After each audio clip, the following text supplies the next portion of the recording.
Hello everyone, welcome to Gagan the deserving India IAS institute Chandigarh. मेरा नाम इंद्रजीत। आज हम लोग बात करेंगे एक बहुत इंपॉर्टेंट करंट अफेयर अपडेट के बारे में। India and Japan international relations के पॉइंट ऑफ व्यू से ये आपके लिए बहुत इंपॉर्टेंट है और इन्वायरमेंट से भी ये चीज़ आके जुड़ती है। India and Japan plans to sign a memorandum of cooperation for setting up a joint crediting mechanism with the emission reduction credit being shared। Bharat और जापान, ये जापान का झंडा है, ये भारत का झंडा है, तिरंगा आपको पहचानते ही है। दोनों देशों में आपने एक मेमोरेंडम ऑफ कॉपरेशन साइन किया है। अब ये किस बारे में है? ये कार्बन एमिशंस के बारे में है। ठीक है, थोड़ा सा इसका बैकग्राउंड समझ लेते हैं। ग्रीन हाउस गैसेस, हम सब जानते हैं ग्रीन हाउस गैसेस के एमिशन के कारण जो पूरी दुनिया है, पूरा प्लैनेट है, वो गर्म होता जा रहा है, टेम्परेचर बढ़ता जा रहा है, क्लाइमेट चेंज एक बड़ी समस्या है। पर इस चीज को कम करने के लिए या इसको मिटिगेट करने के लिए, इसको रिवर्स तो हम नहीं कर पा रहे हैं अभी, वो तो प्लानिंग से ही दूर है। अभी तो बस हम इसको 2 डिग्री तक रोक लें, यही हमारे लिए बहुत है। जो एवरेज टेम्परेचर है पूरी दुनिया का, उसे हम 2 डिग्री तक पहुंचने ना दें, ideally no more than 1.5 degree Celsius. तो global green house gases emission, इसको हमें कम करने की जरूरत है भाई, 25 से 50% तक अगले 10 सालों में, ओवर द नेक्स्ट डिकेड। तो इसमें nearly 170 countries have submitted nationally determined contributions, जिसमें भारत भी है। भारत ने भी एनडीसीज प्रपोज किए हुए हैं। सो फार एज 2015 का जो पेरिस एग्रीमेंट है, इसमें which they have agreed to update every 5 year, हमने एनडीसीज दिए हुए हैं। एनडीसीज क्या है? नेशनली डिटरमाइंड कॉन्ट्रीब्यूशंस, कि हम इतना कॉन्ट्रीब्यूट करेंगे। भारत का अंदेशा है या ऑब्जेक्टिव है कि साल 2070 तक हमने नेट न्यूट्रलिटी को अप्रोच कर लेना है, अचीव कर लेना है। अब नेट न्यूट्रलिटी क्या है? जितना कार्बन हम एमिट करेंगे, जितनी ग्रीन हाउसेस गैसेस हम एमिट करेंगे, उतनी ही सिक्वेंस भी करेंगे, ऑब्जर्व भी करेंगे, हम इतना फॉरेस्ट कवर भी बढ़ा लेंगे। अगर आपको याद हो, 2 दिन पहले ही मैंने इसके ऊपर एक प्रॉपर वीडियो भी बनाई है। ठीक है, साल 2070 तक हमने क्या अचीव करना है? Net neutrality. India, for instance, is working on a long-term roadmap to achieve its target of net zero emission या net neutrality, एक ही बात है, by 2070. In order to meet the NDCs, one mitigation strategy is becoming popular with the several countries, that is carbon market. अब carbon market क्या है उसके बारे में समझते हैं। Article 6, इसका origin कहाँ से होता है?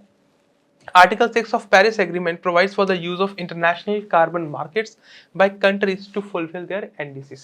पहले इसका टेक्स्ट पढ़ लेते हैं, फिर बिल्कुल लेमन लैंग्वेज में समझाऊंगा। देखो, कार्बन मार्केट्स क्या होती हैं? They are essentially a tool for putting up a price on carbon emission।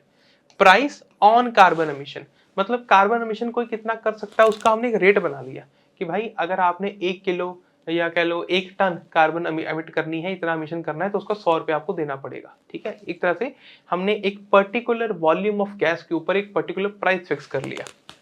Now they establish trading system. अब ट्रेडिंग सिस्टम कैसे काम करेगा? एक कंट्री है ए, एक कंट्री है बी। ठीक है, हमने कह दिया कि भाई पूरी दुनिया में जितने भी कंट्रीज हैं, मान लो वो 1-1 लाख टन, 1-1 लाख टन, मतलब 1 लाख टन कंट्री ए, 1 लाख टन कंट्री बी, इतना ही एमिट कर सकते हैं, इससे ज्यादा नहीं। ठीक है, अब सिंपल है। अब मान लो जो कंट्री ए है, ये इतनी डेवलप्ड नहीं है, इस पे यहाँ पर इतनी इंडस्ट्री नहीं है, तो इन्होंने अपने 1 लाख टन में से केवल 60,000 टन ही क्या किया? प्रोड्यूस किया, कार्बन एमिट किया। अब जो ये कंट्री बी है, हाईली डेवलप्ड है, हाईली इंडस्ट्रियलाइज्ड कंट्री है, तो यहाँ का कार्बन एमिशन बहुत ज्यादा है, वो 1 लाख से भी क्रॉस कर गया। तो ऐसे में वो इनके पास जो 40,000 की जो लिमिट एक्स्ट्रा पड़ी है ना, इनके पास समझो कि परमिट है। परमिट के रूप से चलते हैं कि इनके पास 1 लाख टन कार्बन एमिट करने का परमिट था, इनके पास भी 1 लाख टन कार्बन एमिट करने का परमिट था। अब इन्होंने अपनी लिमिट क्रॉस कर दी, तो जो बाकी जो ये एक्स्ट्रा एमिट कर रहे हैं उस लिमिट से, तो उसका परमिट खरीदना पड़ेगा। अब इन्होंने अपनी लिमिट क्रॉस ही नहीं करी, ठीक है, इनके पास तो बच गई क्योंकि इतने डेवलप नहीं है। तो अब कंट्री बी कंट्री ए से ये जो परमिट है, ये 40,000 टन का परमिट खरीद लेगी, क्या कर लेगी? बाय कर लेगी। समझ आ गई बात? तो यहां से ये 40,000 टन कार्बन एमिशन का परमिट बाय कर लेंगे। अब इससे क्या होगा?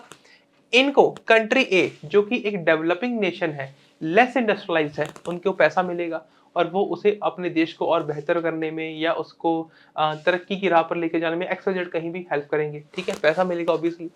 कंट्री बी, जो कि डेवलप्ड नेशन है, वो अपनी परमिट की जो लिमिट्स है उसको पूरा कर पाएंगे और विद इन द लिमिट्स रह पाएंगी। ठीक है, इसे बोलते हैं कार्बन मार्केट। आई होप ये एग्जांपल से समझ आ गया होगा। Carbon market essentially a tool for putting up a price on carbon emission.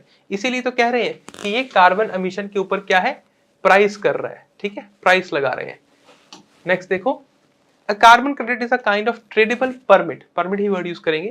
As per United Nations standards, equals 1 ton of carbon dioxide removed, reduced, sequestered, or from the atmosphere. Carbon allowance caps, meanwhile, are determined by countries or governments according to their emission reduction targets. वो खुद ही determine करते हैं. UNDP releases this year noted that interest in the carbon market is growing globally. ठीक है, 83% of the NDC. NDC क्या है? Nationally determined contributions. हर country अपना एनडीसी खुद तय करती है। They submitted by the countries mention their intent to make use of international market mechanism to reduce the green house gases emission. I hope carbon trading आपको समझ आ गई होगी। भारत में इसके क्या हालात है जी? In the past, India has made investment in producing carbon credits, exporting them to international enterprises. साल 2010 और June 2022 India issued 35.94 million carbon credits और nearly 17% of the all voluntary carbon market. अच्छा, मार्केट दो तरह की होती है, एक होती है वॉलंटरी, एक होती है मैंडेटरी। वॉलंटरी अभी भारत में वॉलंटरी है। मैंडेटरी कैसे होगा? जब हम किसी एग्रीमेंट का हिस्सा बन जाए, उसके तहत हमें खरीदने ही पड़े permit, right? However, government now intends to forbid its export, guarantee the expansion of local domestic market for carbon credits and increase its internal trade. अभी के लिए इंडिया जो मार्केट है, कार्बन मार्केट है, वॉलेंटरी है, ठीक है, मैंडेटरी नहीं है। Where the private parties voluntarily exchange certificates.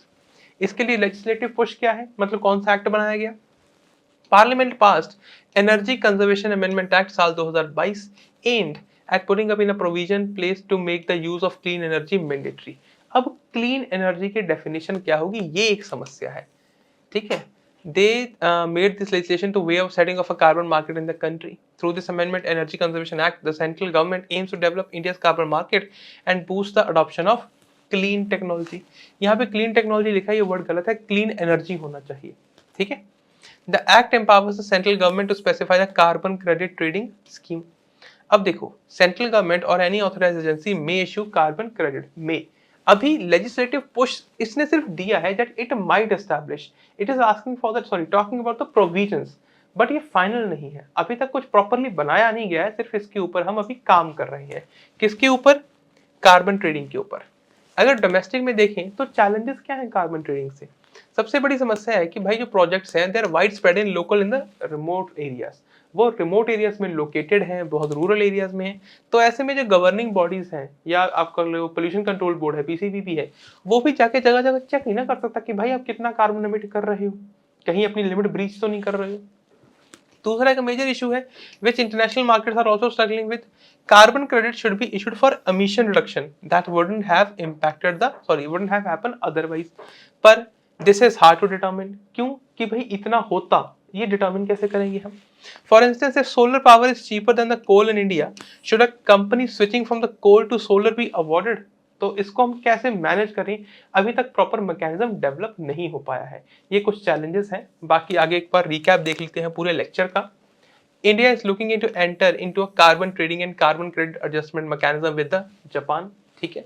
दूसरा, दोनों कंट्री प्लान कर रहे हैं to sign a memorandum of cooperation for setting up a joint credit mechanism. आपने याद रखना है article 6.2 of the Paris agreement, जिसके तहत ये मेमोरेंडम ऑफ कोऑपरेशन बनाया जाएगा या साइन किया जाएगा, राइट। आई होप ये वीडियो आपको यहाँ तक क्लियर हो गई होगी, टॉपिक समझ आ गया होगा। मेरा नाम इंद्रजीत, हम मिलेंगे नेक्स्ट वीडियो में, तब तक अपना ख्याल रखें, खुश रहें, धन्यवाद।